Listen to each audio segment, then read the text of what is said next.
Hi everyone, welcome back to my channel. It's the Spiritual Enchantress here. I had kind of a calling, like an urge to come on today and talk about boundaries.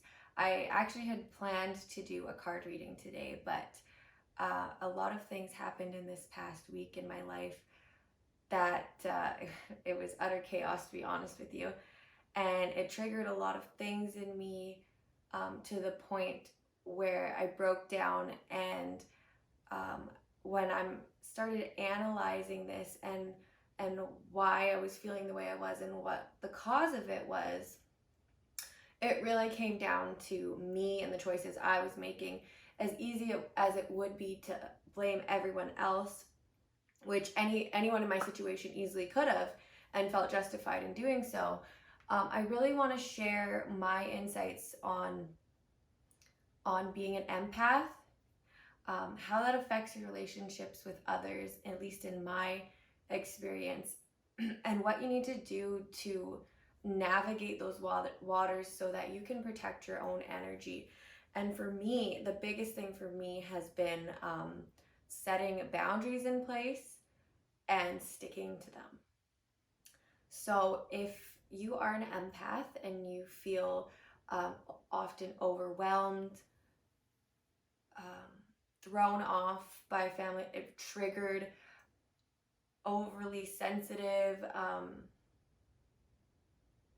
even, I'm going to even say this because I'm going to be truthful to you, suicidal even at times, then I really think this message is going to hit home with you. And I hope that even if this helps one person, that it's worth sharing, even though it's really putting myself out there in a way that I never have before. So I'm going to start by telling you a little bit about like the background of my childhood.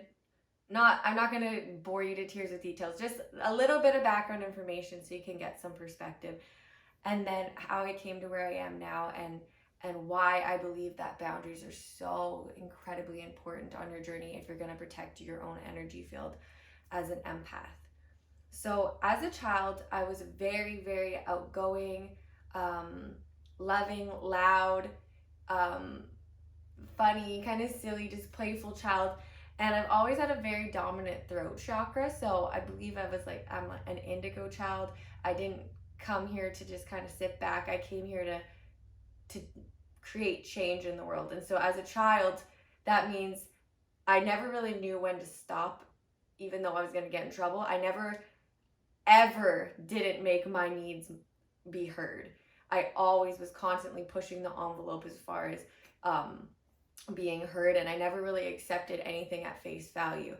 So because I believe the part of the reason that I ended up being the way I was and ended up breaking down a lot, to the point of suicidal thoughts in my adolescence, is that when I was a child, I lived mostly with my grandmother. My mom, I love her to pieces and we're very close now. And she's actually a big reason why I believe that I'm so spiritual and connected to tarot cards and things like that. But she had a child with another guy other than my dad after she had me and my two sisters, so the three of us. So we kind of lived with my dad / grandma, and she had my other sister Jessica. And even though we lived with my dad wasn't really there. He was either working, or a lot of the times he was going through different stages in his life where he was drinking or doing drugs. And I didn't really notice it as a kid. I just thought it was normal. But as I started to get into like grade probably 5 and 6, and I started to kind of be more mindful of what was happening around me, it became really clear that I was like being forced to grow up faster than I was, because I had to take on a lot of the responsibility as like a mom for my two little sisters. And I was realizing that it's not normal to be with grandma while dad's off doing whatever, and it's not normal that my mom's not here either. So then you kind of start to get this I'm not good enough, why don't they love me, is there something wrong with me mentality. Pair that with just normal bullying in school, which probably happens to most people, and then you really get this complex, like, that you're not good enough and you're not unlovable, which is completely untrue. But if you don't have adults there to kind of teach you these valuable lessons, then you're just going to go on thinking that. And because I was so a loud, um, very outspoken individual who's very my way or the highway kind of personality, paired with this I'm not good enough, I'm not lovable, kind of mentality that I picked up in high school, I became extremely mean, I guess, and aggressive towards other people because I wanted to, like, make it seem like I didn't want them to hurt me first, kind of thing. It's it's a vicious cycle because it doesn't get any better. It's like being on the treadmill and it's going faster, it starts picking up speed, so then you have to go faster to keep up with it, otherwise you're gonna fall off. And it just keeps going in the circle. Like, so then you're mean, and then people say, oh, you're a bitch, and so then you take on that personality too. Oh, see, I'm not unlovable, or I am unlovable, I'm a bitch. And then you keep on and you acting that out and putting up those walls and not letting other people in, and it just becomes this vicious cycle where everyone in your family is judging you and people that are your friends are judging you, and then you start to really believe everything you hear, and you start to really think there's something wrong with me. Why does everyone hate me? Why am I unlovable?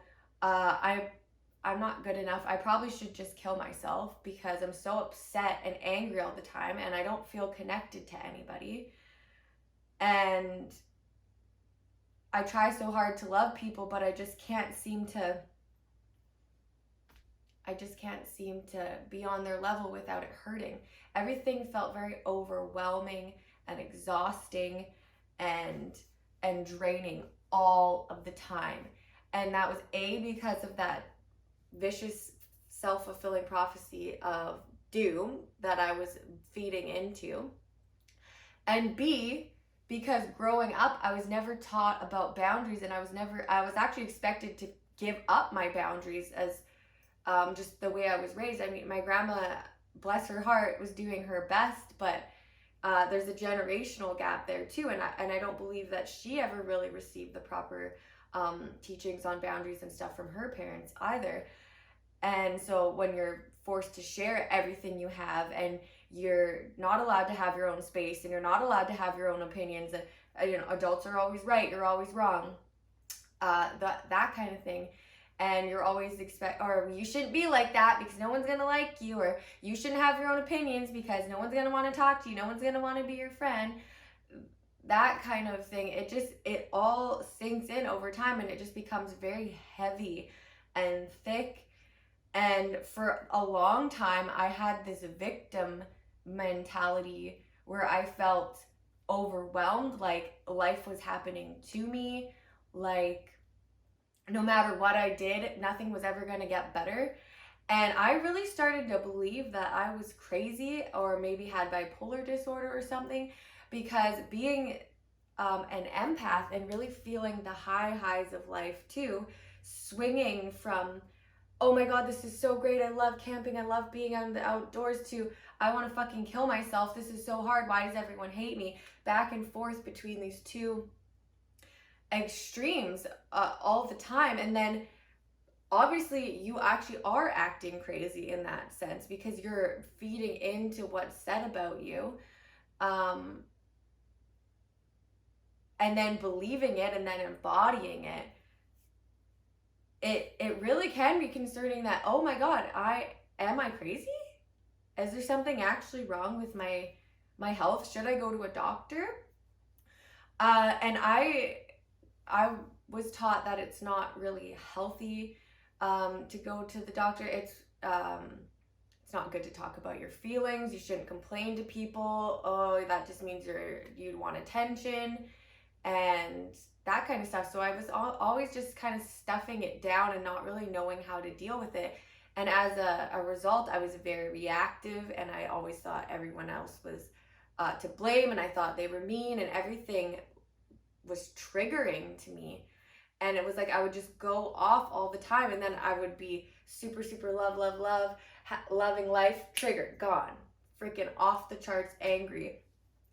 And I started smoking a lot of weed. That got me through at least 4 or 5 years of my relationship without it ending in complete catastrophe. But and actually, Aaron Dowdy talks about this, weed resonating on the level of acceptance. So it was kind of like my self-medication, getting stoned. I was able to get through all of these reactive behaviors. So being stoned, I wasn't so reactive. I just accepted it. But that doesn't mean anything else changed. So it's like a band-aid on something that needs stitches, you know? It's, you put it on there and it kind of covers it up, but it's not actually doing anything longevity wise, because you still have those beliefs about yourself. The beliefs haven't changed. You haven't put any boundaries in place. So everything in your life is still happening the same way. You're just not reacting to it. And I feel like in a lot of ways that might be why traditional medication for people who do suffer from mental illness might not be the most effective way. I'm not saying don't take the medication, because it can help you to get that level of acceptance where you're not so reactive. But unless you do that inner work as well and look at, why am I reacting to this? Why am I believing this about what other people say? And putting boundaries in and creating a change in your life that's actually going to start creating a new you, then nothing's actually going to change. It's just going to change your reaction to it, essentially.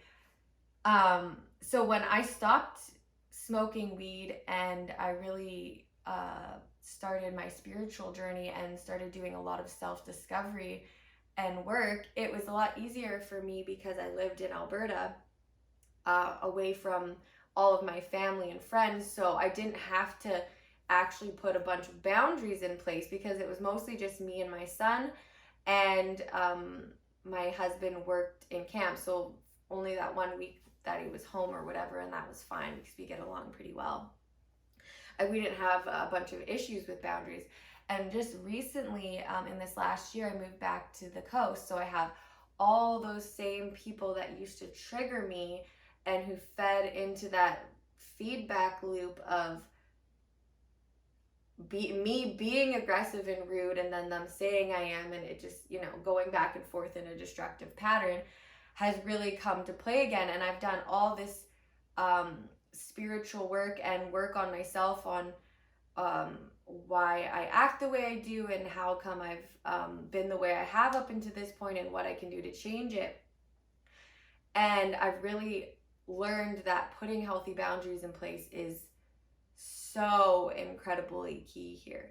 Now, this can be difficult for some people, because when you put those boundaries in place, a lot of resistance is going to happen from the people that you're putting the boundaries in place for. And I just want to say a couple tips here.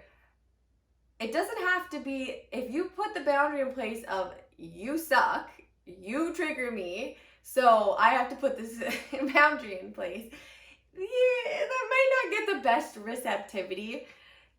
It should be more about, I'm a very sensitive person. I get very overwhelmed by other people's energies. I am emotional, and I still have a lot of healing to do in regards to things that trigger me. I would really appreciate it if you would appreciate or accept the boundaries that I have. And a real friend, and the people who actually care, they may not understand at first. It may take them a little bit to come around, but they will come around. Whereas if someone if that lights them up like a freaking Christmas tree and they retaliate at you, then maybe you want to put even stricter boundaries for that person, because that person might not have your best interests at heart. But I want to tell you about my journey recently in this last week, and how I actually discovered that these boundaries are so important is because it's almost, and I'm going to make the analogy to people who have mental illness and they're on their medication, and their medication's working really well. It's doing its job. They're starting to feel a lot better. They're not having as many outbreaks and episodes. And then they get this feeling like, oh, I'm better now, so I actually don't have to take this medication anymore. And we all know how that goes. It never ends well. They usually end up breaking down even worse than before, and a bunch of crazy shit happens before they go back on their medications, hopefully, if they do go back on their medications. And I would say that putting these boundaries in place and doing the self-work so that you're not feeling so overwhelmed to the point where you're suicidal and are literally contemplating death because you feel like you hate yourself so much that it would just be easier for everybody if you weren't there. That yes, to do this work, you still have to keep doing it even when you feel good. You can't just get to a place where you feel really, really good and then stop doing the work, because you're going to go plummet down into the depths of destruction again. And this is what happened for me. I started putting in healthy boundaries. I was feeling really good, and I have lots of techniques that I use to keep myself uplifted and keep my frequency high. So yoga is a big one for me. I journal every morning in my gratitude journal. I meditate every morning. I praise other people when they do things for me. I be grateful for things. If there's something that I don't like in my life that triggers me, I try and find positive aspects of it to be grateful for, so that I can stop focusing so much on what's making me angry, because that's just going to fulfill that cycle of shitty emotions. And I do have a lot of techniques, or going for a walk, going for a run, just removing myself from the room if I have a lot of people over for a long period of time. And this past week, or even this past month, I've had a roommate living with me because I just really wanted to help them. And they're not a bad person in any way, shape, or form. They're not someone who triggers me at all. But just not having that normal space and flexibility in my house that I normally would kind of started to wear down on me a little bit. And then I had a bunch of people come and visit from my family because my sister's having a baby, and there's all this stuff going on, and helping a different sister move, and there's just so much change and stuff going on in my life that it really started to drain me, and I wasn't keeping up on my boundaries. I was allowing people's thoughts about my boundaries. Maybe they could be classified under people that don't have my best interests at heart. I don't want to just cut them off right away, but I definitely would consider that people saying, oh, your boundaries are shit, or you're too selfish, all you think about is yourself, blah, blah, blah. Meanwhile, I'm doing all these things for other people. And I really let that get back into my field of energy again, and I wasn't keeping my boundaries there, and I wasn't doing the self-practice or the self-care practices daily like I normally would. And little by little, that eats away at your energy field, and your full cup that you had to give, and that beautiful radiant joy that you were spreading around to the people you love is getting smaller and smaller and smaller. And all of a sudden, the next thing you know, you just snap. And the reason I came on and shared this today is because yesterday I had that snapping point again. I was doing so well, and I guess I got complacent where I was, and I just allowed all of these things to derail me off of my path, until I just broke down and started crying for 2 hours. And then that's when that self-fulfilling cycle comes in back into your head. It's almost like an addiction. It's just feeding the addiction. You're not good enough. You're unlovable. What the fuck is wrong with you? Why are you so depressed? How come everything makes you overwhelmed? How come you can't handle hanging out with a bunch of people? There must be something wrong with you.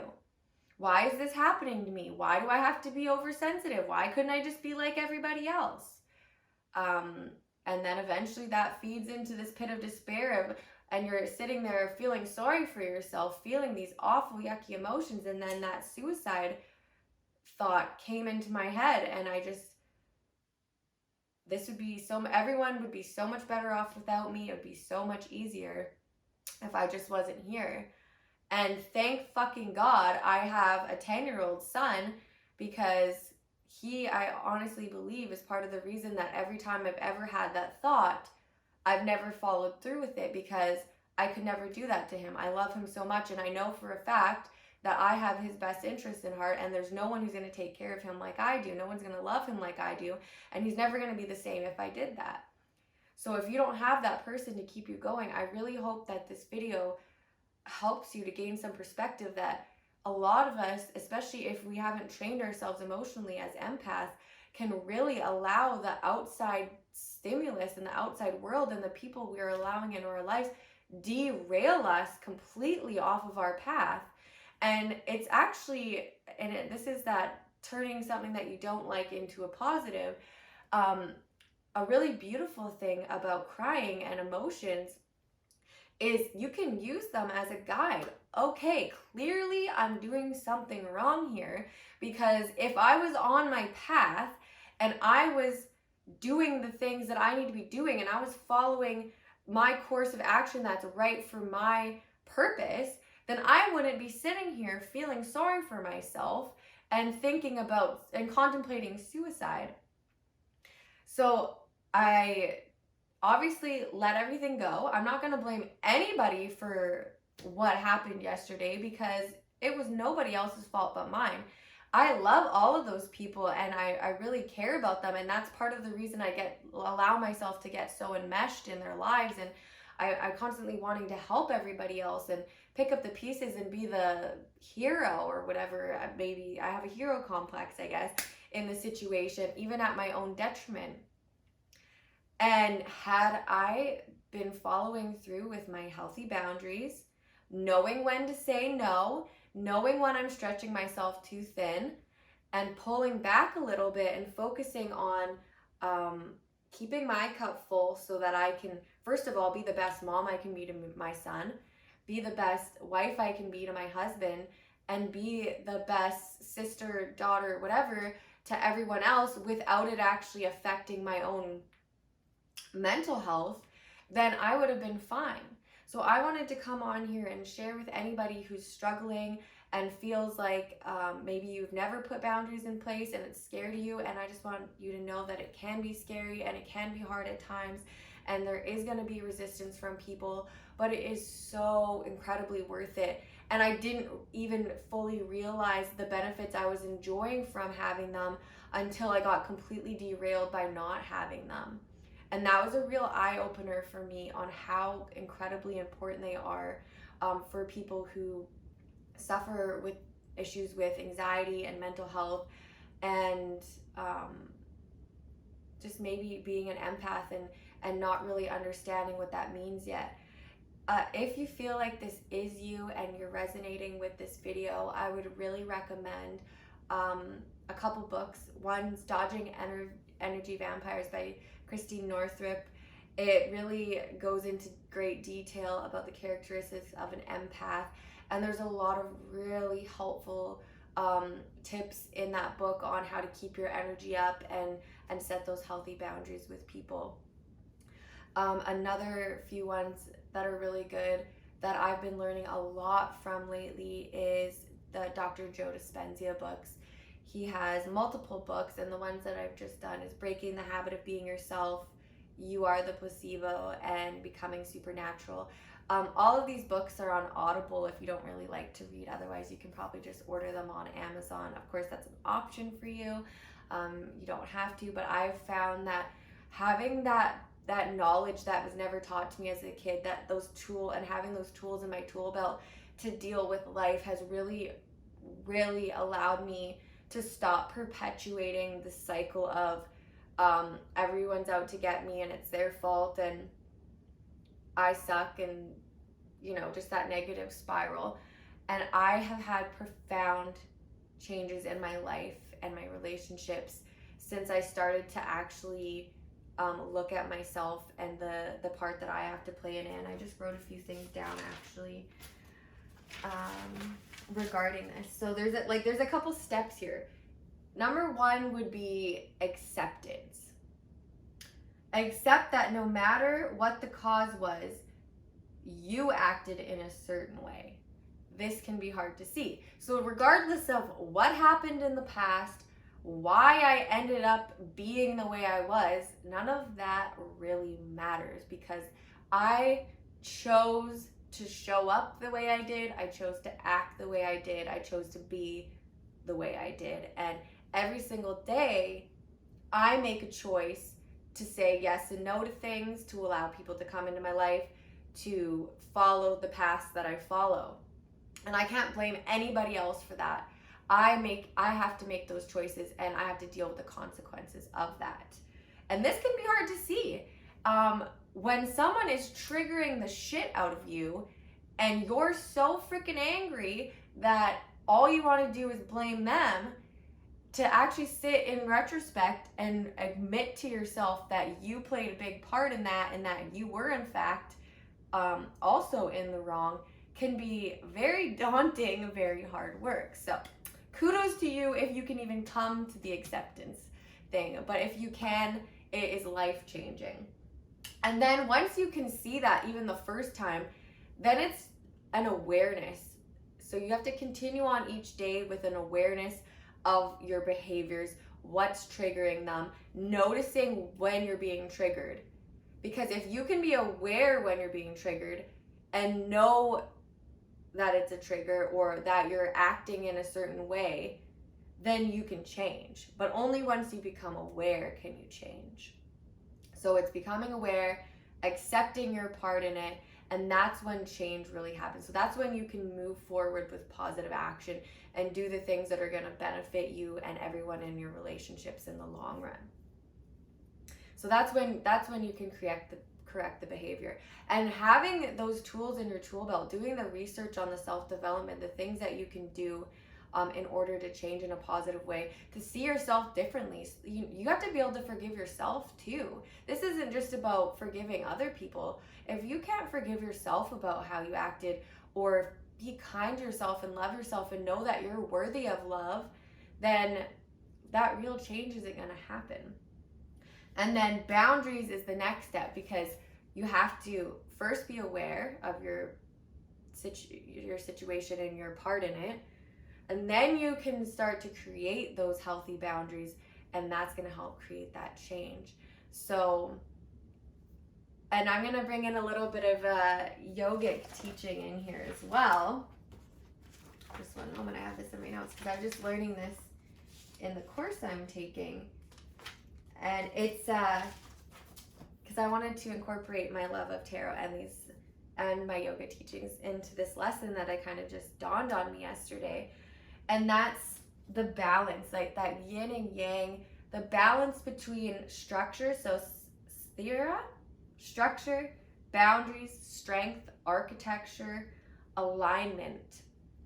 So if you have too many boundaries and too much structure and you're too rigid and unmoving and unyielding with people, that's not good either. So I'm not just saying cut everybody out like a freaking ninja and put up a billion walls. That's not going to be healthy either. And then sukham, sweetness, loving, light, flexibility, ease, and fluidity. You need to learn how to bring balance between the two. So when you're new to this, and this obviously happened to me, is you're gonna teeter between the two extremes. You're gonna, at one point, because when I first started my spiritual journey, I literally gave up all my boundaries because I started to realize that I was being a very negative and judgmental and rude person in a lot of situations. So then I just wanted to be I just wanted to be love and forgiveness. And so I let go of all boundaries, and I was trying to please everybody. And then I just became this people pleaser, and that became very draining. So then I started to have to kind of go teeter a little bit more to this side, put up more boundaries. Ooh, teeter a little, that's a little too much boundaries. Now we're not getting anywhere. We're closing everyone off. A little bit more to this side. And then as you move through your spiritual journey and you get more practice in this, you're going to find that sweetness between the two. And that's a svadhyaya, study of the self. That's where real change happens. That's how you become in alignment with your purpose, with your passions, with the relationships you're meant to be in. All that's not meant to be will fall away, and everything that's meant to be will be attracted to you, but you have to get yourself in that balanced alignment first. And that will mean definitely some teetering back and forth between a little bit too flexible and a little bit too rigid. To close this off, I just pulled a few cards before I came on, asking Spirit what messages they really wanted to bring forth when I spoke to you guys. And literally love the cards, and I won't even ever stop being surprised at how freaking accurate they are. I pulled from the Wisdom of the Hidden Realms deck by Colette Baron Reed. And what is this video about, guys? Boundaries. Guess what the first card that came out was? The Metal King. Discipline, armor, and boundaries. What? These cards do not lie. And it came up in reverse. And I also got assistance and control. Trust. Transformation, intuition, and patience. I'm just going to read from this boundaries card because it was so incredibly true to what I was going through this week, and I'm hoping that it resonates with you as well.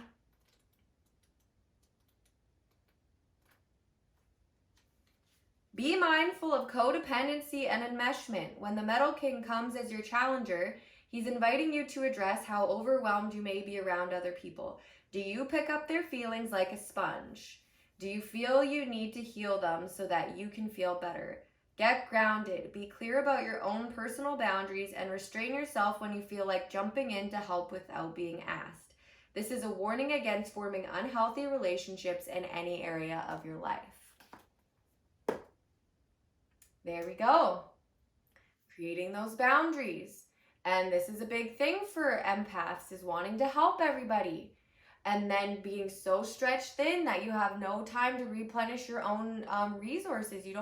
Then you feel tired and sick and grumpy, and you're not coming to the table with a full deck of cards because you gave them all away.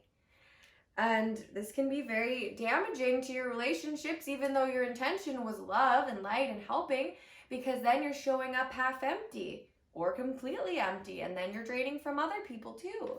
So you have to really find that balance, and really don't let anyone tell you you're selfish for working on yourself and putting yourself first, because you can't give without having anything to give. You need to love yourself enough to know that you're worth putting those boundaries in place, where your mental health is worth saying no sometimes. And then assistance and control. I'm a freaking control freak, and that's part of the reason I jumped the gun to help everybody in my fucking family. And this might be you too. I feel guilty. I don't want to say no. I want to be there. I want to be there for every good moment at the expense of my own freaking life. Then I don't have enough time to do my homework and work on my yoga videos and put out the content that I want. Help my kid with his homework because I'm off freaking helping everybody. And I'm sorry, I'm getting pumped up here, but this is a huge lesson for me. I just dropped myself literally in the middle of a huge freaking fighting pit between a bunch of people in my family, trying with the best intentions to help everybody, but they didn't even want to be helped. At some point, you have to step back and think, you don't know what's best for everybody else. Focus on your own journey. Focus on your own growth. Let other people be where they are. If they come to you and they ask for your opinion, then you can give it, but then let it go. Don't try and take control of the situation. Don't be lying awake at night worried about what they're doing in their life. Even if it is from a place of love, that's not healthy. Okay? And then trust. Trust that if you do the work and that you put the boundaries in, that everything will work out. That's part of releasing the control. Okay? And then transformation, intuition, patience. It's not going to happen overnight that everything gets better. I've been doing this work for 2 years, this self-discovery and transformation, and facing the demons that I have within myself, facing the darknesses within myself, doing the inner child work, learning how to put boundaries in. And I still have days like yesterday where I broke down. There's still going to be turmoil. There's still going to be things that happen that knock you off course a little bit. It's how you deal with that. Can you get back up and learn a lesson and keep moving and be stronger because of it? Or are you going to let that temporary setback derail you forever, or for months, or for years? Like, if you have patience and trust in the process and do the work, that transformation is going to happen, and it's going to be beautiful. So that's all I have for you guys today. I really hope that this touched somebody. If you have any questions, please comment down below. If you want to share your story, be sure to do that. You can even say, I want to share my short story in private and in the comments, and I'll touch base with you if you need to talk with somebody. I love you guys so much.